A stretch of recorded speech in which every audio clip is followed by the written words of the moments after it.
MotorWeek is made possible by Rock Auto.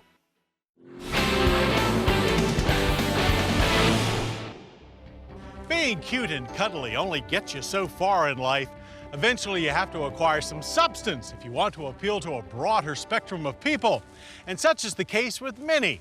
Their next-gen Cooper drew quite a following when it was launched here for the 2002 model year. And since then, they've been steadily trickling out new models to add to their lineup. The latest of which is this crossover-like Cooper Countryman.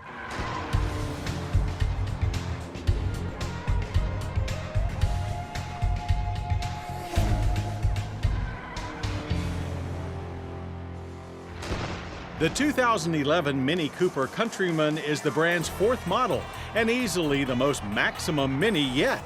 It resides on an all-new and larger chassis and is the first Mini to offer all-wheel drive. The Countryman's 161.3-inch overall length is 15.7 inches longer than a Mini Cooper hardtop, with the wheelbase stretched by 5 inches to 102.2. Even with the increase in size, however, it still looks like a Mini. But like most of us, the additional weight it has put on has not been kind to it, as it has traded a bit of its cuteness for chunkiness.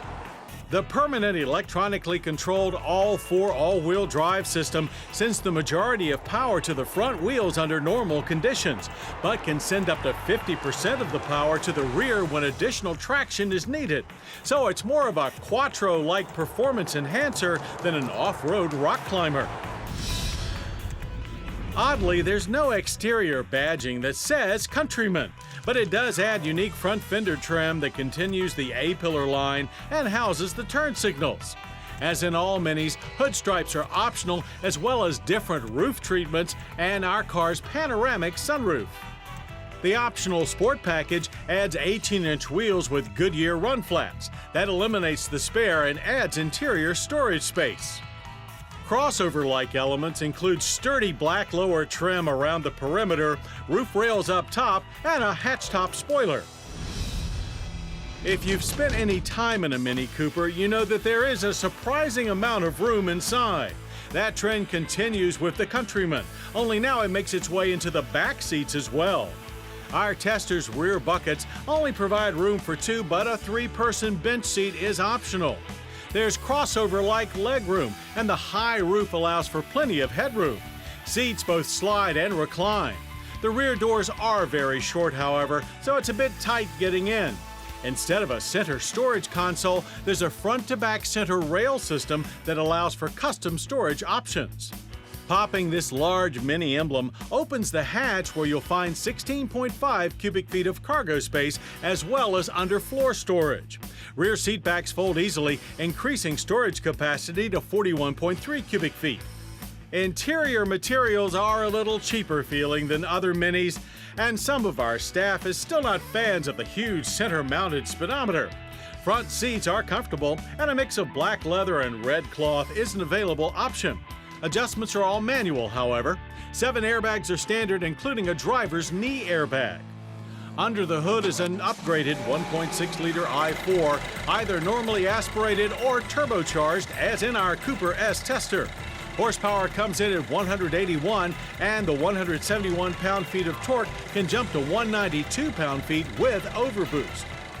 In addition to more power, upgrading to the Cooper S gains a revised suspension that delivers the typical spirited Mini feel and performance.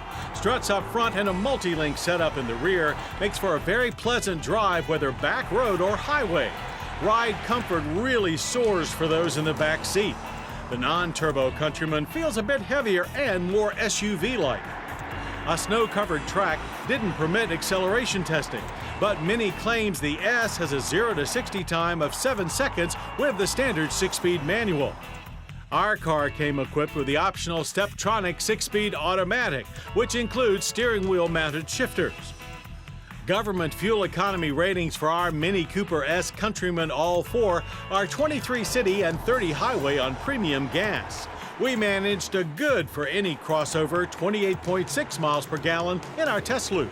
The Countryman also has a much better than crossover average energy impact score of 13.2 barrels of oil consumed per year with 7.2 tons of CO2 emitted. It's priced like a crossover too. The Countryman begins at $22,350, but to get all-wheel drive, you must upgrade to a Cooper S, which starts at $25,950. All-wheel drive adds $1,700 more. So getting to the mid-30s with a few options is easy, and that's a lot of money for any small vehicle, crossover or not. So if you're not already part of the Mini faithful, this one probably won't lure you in. There are just too many crossover options out there. But for Mini Cooper fans seeking more room while maintaining the driving pleasures of a Mini, we can't think of a better way to maximize your all-weather fun.